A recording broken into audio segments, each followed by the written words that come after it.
Porta Europea d'Amèrica.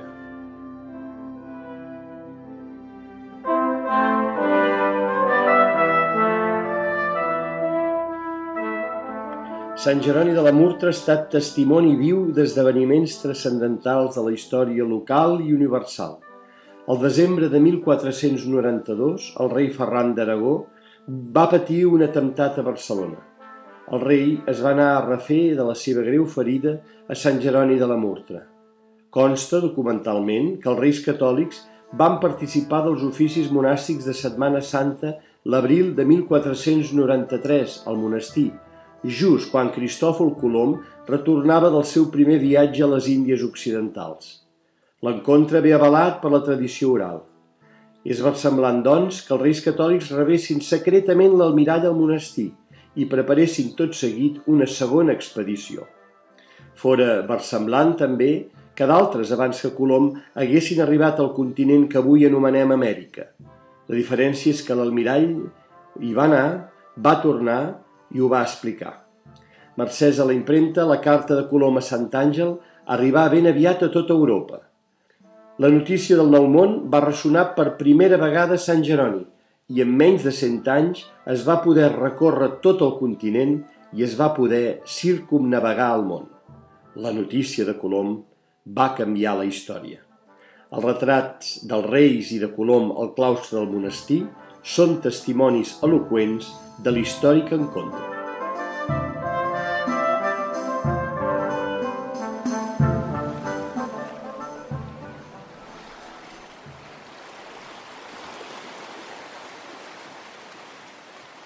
Fra Ramon Paner, albada d'un món nou.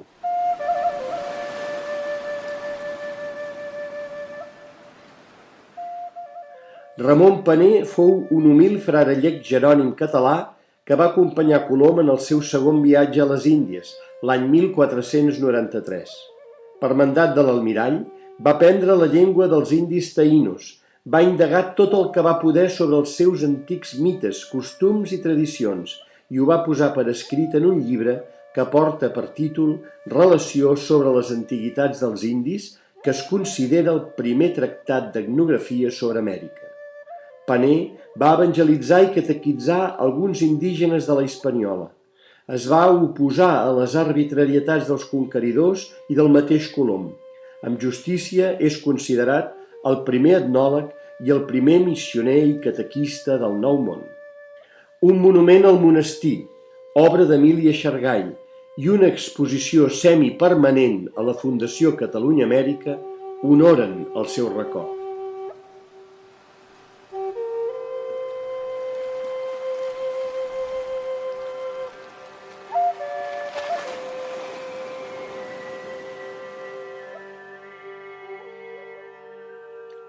El Cercle Humanista de la Murtra.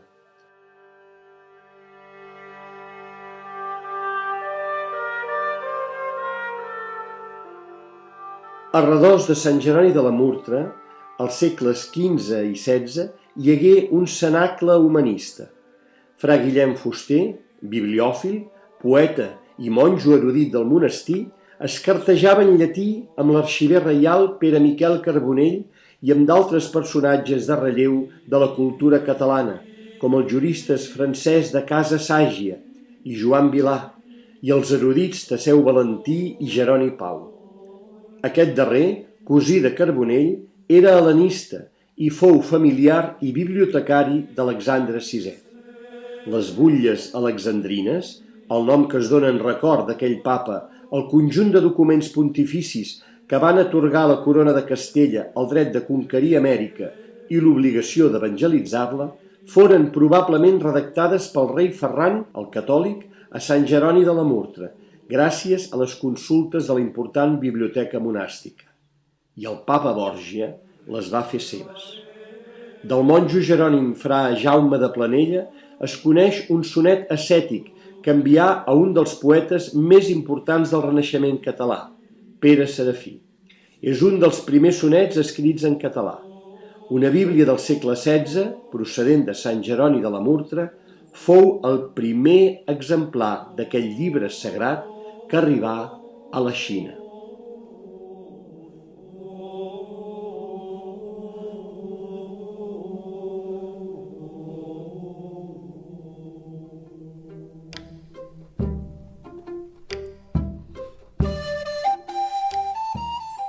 Carta de la Pau adreçada a l'ONU.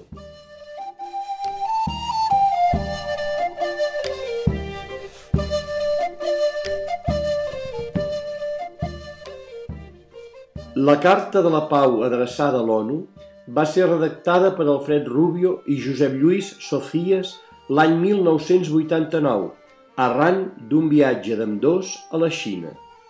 Des del seu origen, aquest document va ser impulsat per la Universitas Albertiana, amb seu a Sant Jeroni.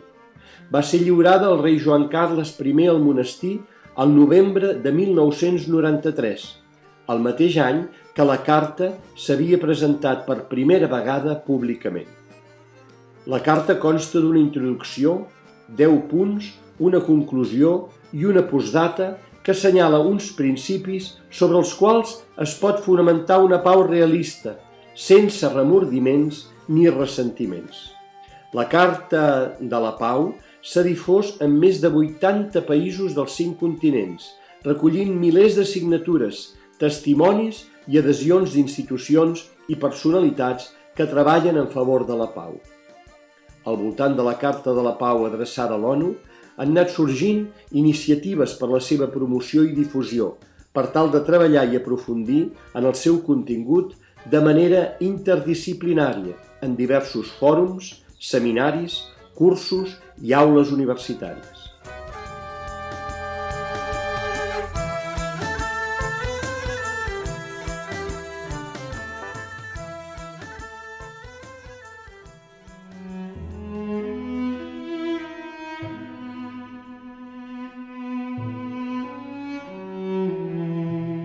Xarxa de murtres arreu del món.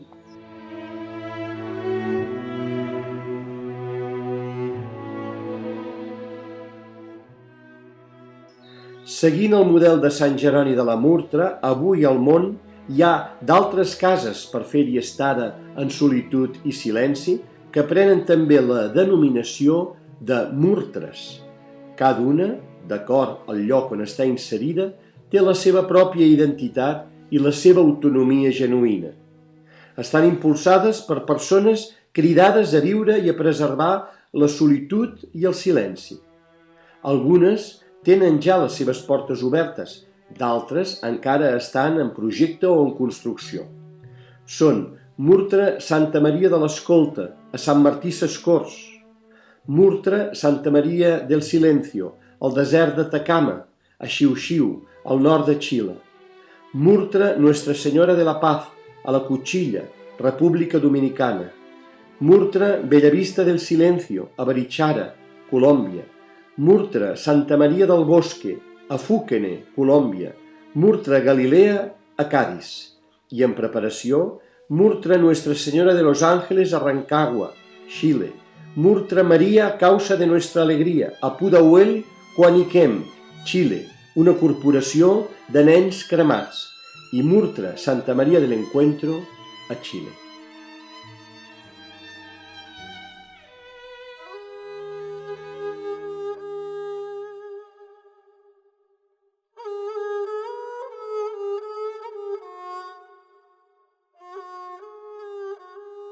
Sant Jeroni de la Murtra acara el futur amb l'impuls d'una història forjada per tots aquells personatges i esdeveniments que en el decurs d'aquests 600 anys d'històries han contribuït a la humanització i a la pacificació de la societat.